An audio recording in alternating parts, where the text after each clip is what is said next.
Assalamualaikum warahmatullahi wabarakatuh. Berjumpa lagi dalam pembelajaran kita terkait dengan statistik dan probabilitas. Dan pada kesempatan ini kita akan belajar terkait dengan jenis-jenis koefisien korelasi. Nah, ada berapa sih jenis-jenis koefisien korelasi? Gitu ya. Nah, pokok bahasan kita terbagi menjadi dua bagian. Yang pertama, jenis-jenis koefisien korelasi itu, dan kita akan melihat ya bagaimana mengimplementasikan ketika kita akan menghitung koefisien korelasi dari person product moment. Nah, pertama, kita akan mengenal dulu sejenak terkait dengan jenis-jenis koefisien korelasi yang ada. Nah, pertama, di sini ada koefisien korelasi person product moment, merupakan suatu jenis korelasi untuk jenis data interval atau rasio. Nah, kita harus tahu jenis data interval atau rasio itu apa, gitu ya. Padahal jenis-jenis data kita tahu bahwa ada data yang bersifat kualitatif dan ada juga data yang bersifat kuantitatif. Nah, kalau kualitatif ada dua macam, yaitu sifat datanya adalah nominal dan ordinal, sedangkan kuantitatif itu merupakan data di dalamnya ada interval dan rasio. Nah, kalau kita berbicara kuantitatif gitu ya, maka di sini akan sifatnya numerik gitu ya, numerisasi gitu.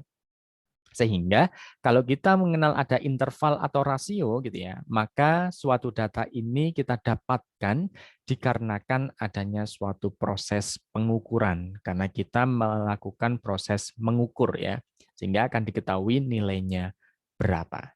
Nah, jadi kalau kita akan menghitung, melihat datanya, oh ternyata yang akan kita analisa, ya akan kita analisis gitu ya.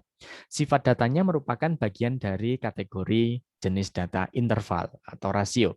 Maka kita menggunakan person product moment untuk menentukan koefisien korelasinya.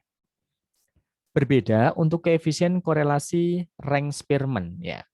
Merupakan jenis korelasi untuk data ordinal. Nah, kalau kita melihat data ordinal ya atau data bertingkat gitu ya, ini kan merupakan data dari jenis kualitatif.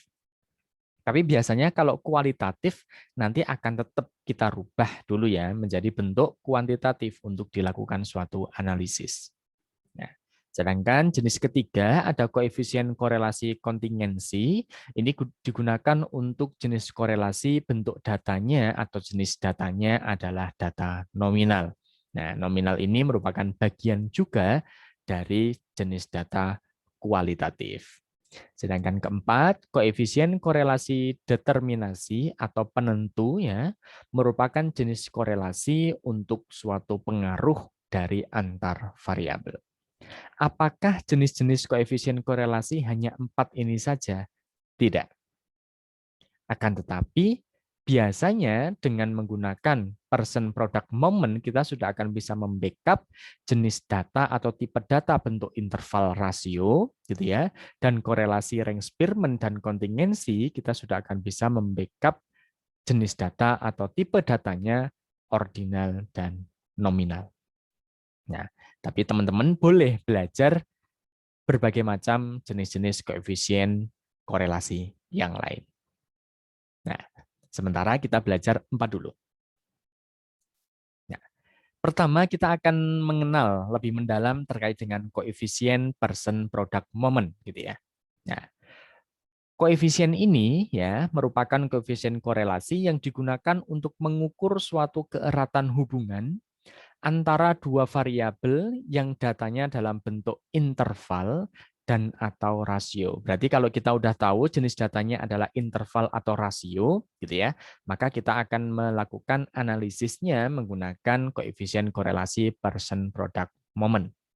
Nah, di mana rumusnya R sama dengan, saya menggunakan R karena kita nanti ngambil sampel aja ya, enggak usah populasi, karena kalau populasi kita perlu sensus ya, perlu semua data yang ada. Nah, R ini sama dengan N ya, N sigma XZ berarti ada data XZ berarti dua variabel ya. variabel X sama Y, dikurangi sigma X, ya, berarti jumlah dari data X, dikalikan dengan jumlah data Y, dibagi dengan akar, N ini banyaknya data, sigma X kuadrat, berarti data dikuadratkan, kemudian jumlahnya berapa, kemudian sigma X kita kuadratkan, N sigma Y kuadrat dikurangi sigma Y kuadrat.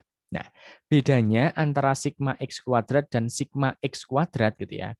Kalau sigma X kuadrat tanpa kurung, artinya data itu kita kuadratkan dulu baru kita jumlahkan.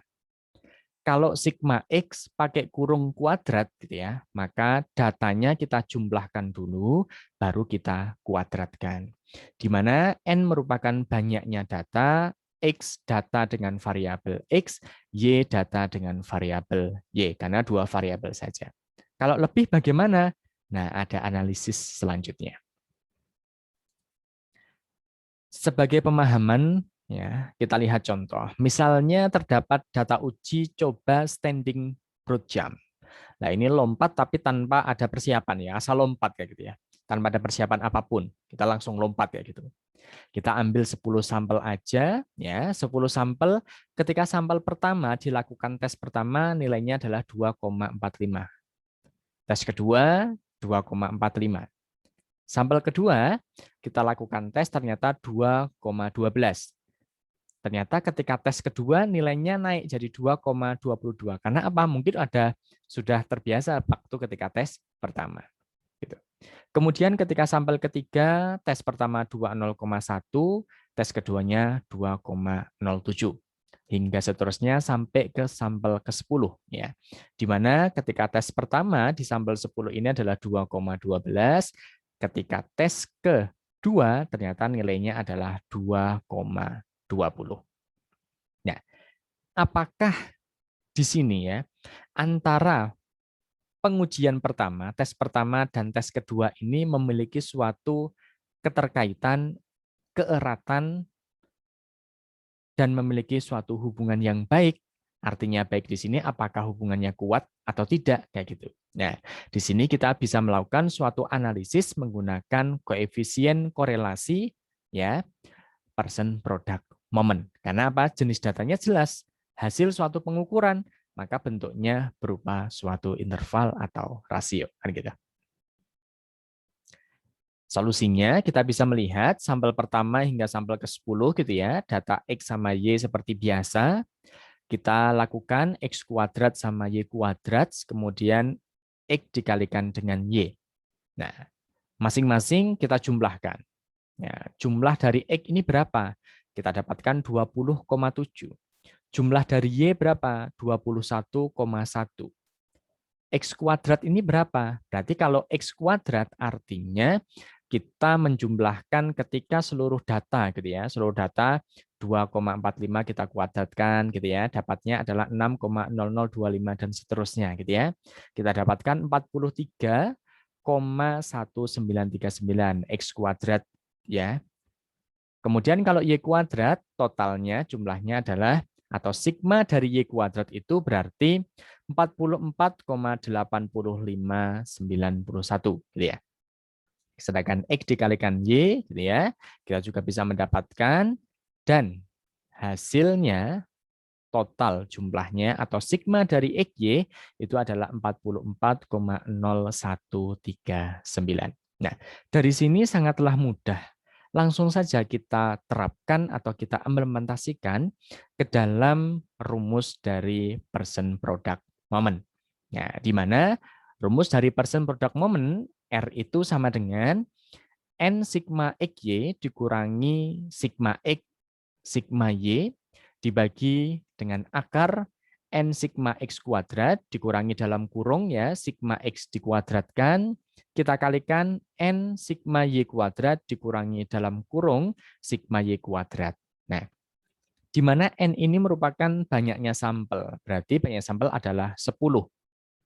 Kemudian sigma XZ artinya apa? Ketika X kita kalikan dengan Z, jumlah totalnya berapa? Itu adalah sigma XY. Totalnya adalah 44,0139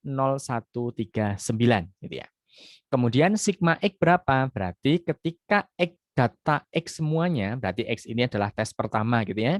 Itu kita jumlahkan semuanya, totalnya adalah 20,71. Sedangkan sigma Y berarti totalnya ya, tes kedua ini kita jumlahkan dari datanya 10 sampel yang ada kita jumlahkan dapatnya 21,11. Dibagi dengan akar N-nya 10, sigma X kuadrat, artinya ketika X ya itu kita kuadratkan, kemudian hasil dari kuadrat itu kita jumlahkan semuanya, dapatnya adalah 43,1939 dikurangi dalam kurung sigma X. Sigma X ini berarti data tes pertama itu kita jumlahkan semuanya dulu, baru kita kuadratkan. Begitu juga untuk yang Y sama sigma Y kuadrat. Nah, kemudian setelah kita lakukan suatu perhitungan biasa, di sini sangat biasa sekali ya, manipulatif sekali. Artinya kita mengalihkan dan mengurangkan gitu ya. Ternyata kita dapatkan bahwa R-nya yaitu sama dengan 2,9509 dibagi dengan akar 3,0349 dikalikan 2,9589. Maka kalau kita sederhanakan lagi, R itu sama dengan 2,9509 dibagi dengan akar 8,9799. Nah, akar 8,9799 pakai kalkulator aja ya. Pakai square itu kita dapatkan sekitar 2,9967.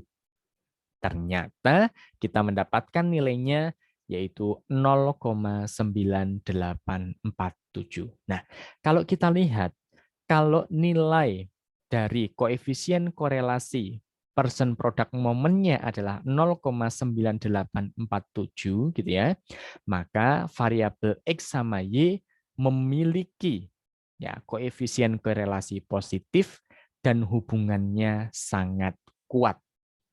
Ya, karena apa? Koefisiennya berupa positif dan rentangnya 0,9 hingga 1. Berarti sangat kuat sekali. Berarti antara tes pertama dan tes kedua ini memiliki keeratan yang sangat kuat atau hubungannya sangat kuat. Di mana kemungkinan ya kita bisa mengambil kesimpulan bahwa tes pertama itu akan mempengaruhi pada tes kedua. Nah, itu kalau kita melakukan suatu analisis menggunakan person, product, moment dengan jenis data, interval, atau rasio. Nah, terima kasih. Itulah salah satu jenis dari koefisien korelasi, yaitu person, product, moment. Semoga bermanfaat. Wassalamualaikum warahmatullahi wabarakatuh.